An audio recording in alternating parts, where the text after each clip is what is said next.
श्री कृष्ण भक्तों को मेरा प्यार भरा राधे राधे। आज हम श्रीमद् भागवत के चतुर्थ स्कंद के 13वें अध्याय में प्रवेश करेंगे, जिसमें ध्रुव वंश का वर्णन और राजा अंग का चरित्र का वर्णन किया गया है। श्री सूत जी कहते हैं, सौनक जी, श्री मैत्रेय मुनि के मुख से ध्रुव जी के विष्णु पद पर आरूढ़ होने का वृतांत सुनकर विदुर जी के हृदय में भगवान विष्णु की भक्ति का उद्रेक हो आया और उन्होंने फिर से मैत्रेय जी से प्रश्न करना आरंभ किया। विदुर जी ने पूछा, भगवत परायण मुने, ये प्रचेता कौन थे? किसके पुत्र थे? किसके वंश में प्रसिद्ध थे? इन्होंने कहाँ यज्ञ किया था? भगवान के दर्शन से कृतार्थ नारद जी परम भागवत हैं, ऐसा मैं मानता हूँ। उन्हें पांचरात्र का निर्माण करके श्री हरि की पूजा पद्धति रूप क्रिया योग का उपदेश किया है।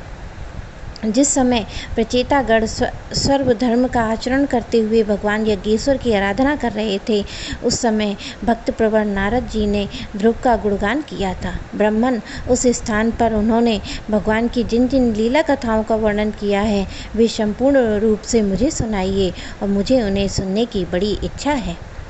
श्री मैत्रेय जी ने कहा, विदुर जी, महाराज ध्रुव के वन चले जाने पर उनके पुत्र उत्कल ने अपने पिता के सार्वभौम वैभव और राज्य सिंहासन को अस्वीकार कर दिया। वह जन्म से ही शांतिचित्त, आसक्ति शून्य और समदर्शी था तथा संपूर्ण लोगों को अपनी आत्मा में और अपनी आत्मा को संपूर्ण लोगों में स्थित देखता था। उसके अंतःकरण का वासना रूप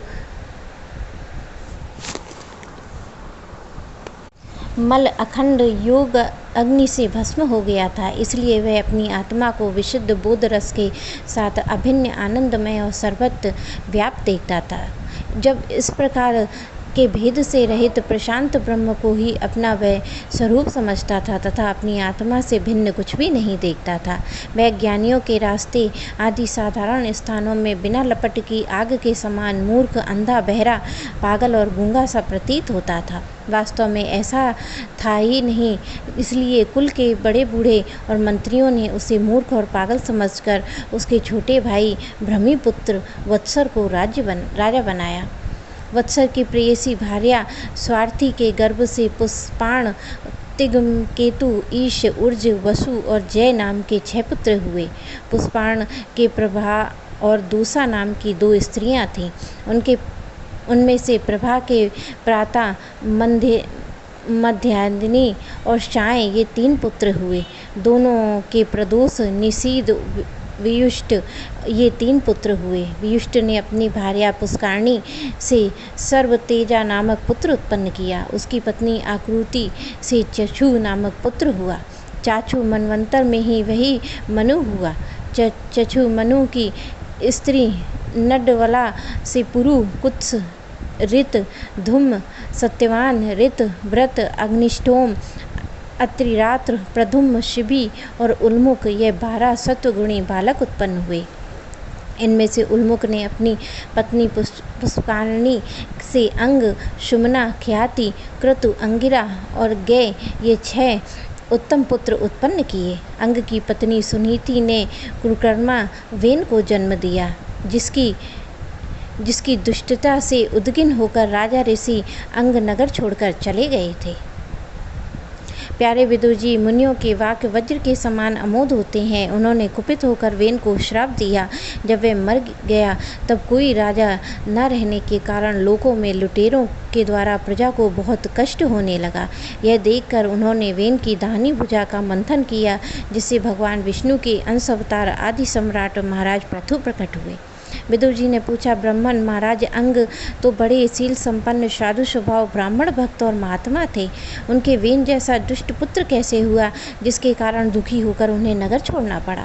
राजदंडधारी वेन का ऐसा क्या अपराध था जो धर्मज्ञ मुनीश्वरों ने उसके प्रति शाप रूप ब्रह्मदंड का प्रयोग किया? प्रजा का कर्तव्य है कि वह प्रजापालक राजा से कोई पाप भी बन जाए तो उसे तिरस्कार ना करे, क्योंकि वह अपने प्रभाव से 8 लोकपालों के तेज को धारण करता है। ब्राह्मण, आप भूत भविष्य को जानने में सर्वश्रेष्ठ हैं, इसलिए आप मुझे सुनीता के पुत्र वेन की सब करतूतें सुनाइए।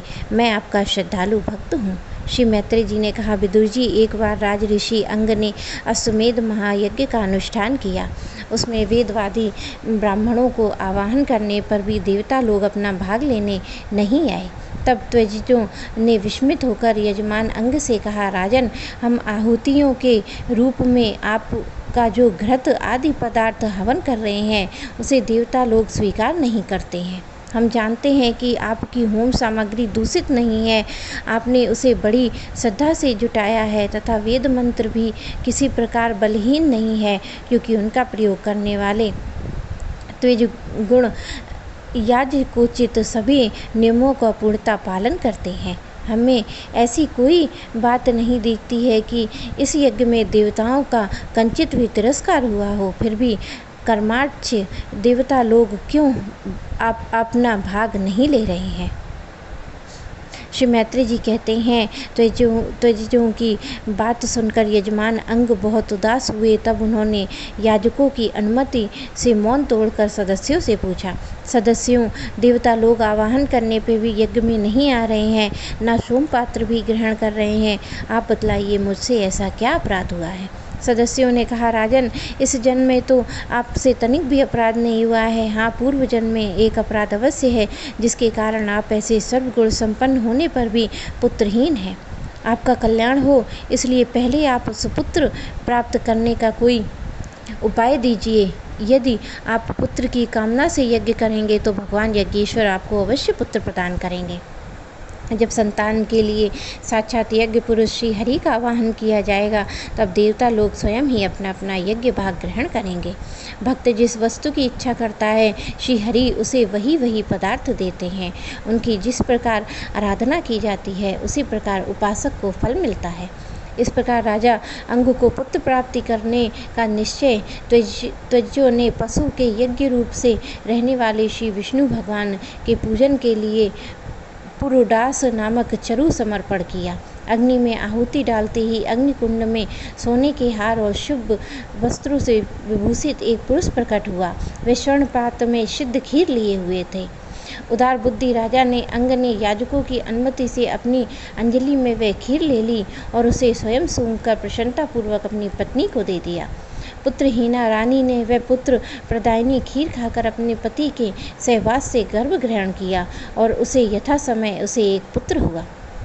वह बालक बाल्यावस्था से ही अधर्म के वंश से उत्पन्न हुए अपने नाना मृत्यु का अनुगामी था। सुनीता मृत्यु की ही पुत्री थी, इसलिए वह भी अधार्मिक ही हुआ। वह दुष्ट वेन धनुष बाण चढ़ाकर वन में जाता और व्याध के समान बेचारे भोले भाले हिरणों की हत्या करता रहता। उसे देखते ही पूर्ववासी लोग वेन आया कहकर पुकार उठते।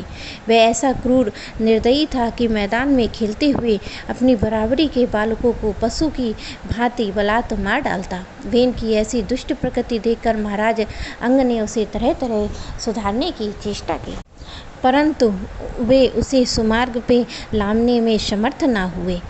इससे उन्हें बड़ा ही दुख हुआ।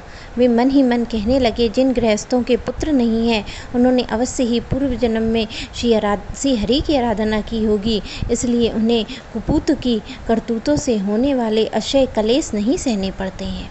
जिनकी करनी से माता पिता का सारा सुयश मिट्टी में मिल जाए, उसे अधर्म का भागी होना पड़े, सब से विरोध हो जाए, कभी ना छूटने वाली चिंता मोल लेनी पड़े और घर में भी दुखदाई हो जाए, ऐसी नाम मात्र की संतान के लिए कौन समझदार पुरुष ललचावेगा?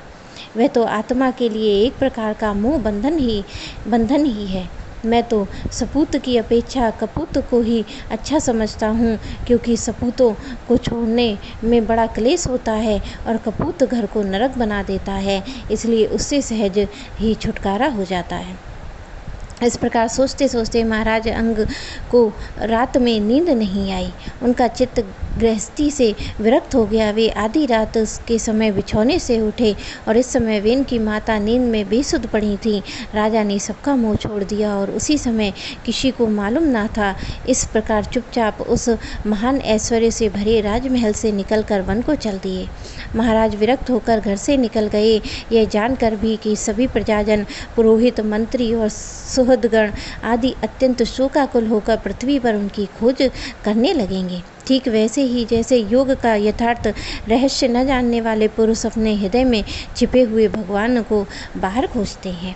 जब उन्हें अपने स्वामी का कहीं भी पता न लगा तब वे निराश होकर नगर में लौट आए और वहाँ जो मुनिजन एकत्रित हुए उन्हें यथावत प्रणाम करके उन्होंने आंखों में आंसू भरकर महाराज के न मिलने का वृतांत सुनाया। मेरे प्यारे कृष्ण भक्तों को मेरा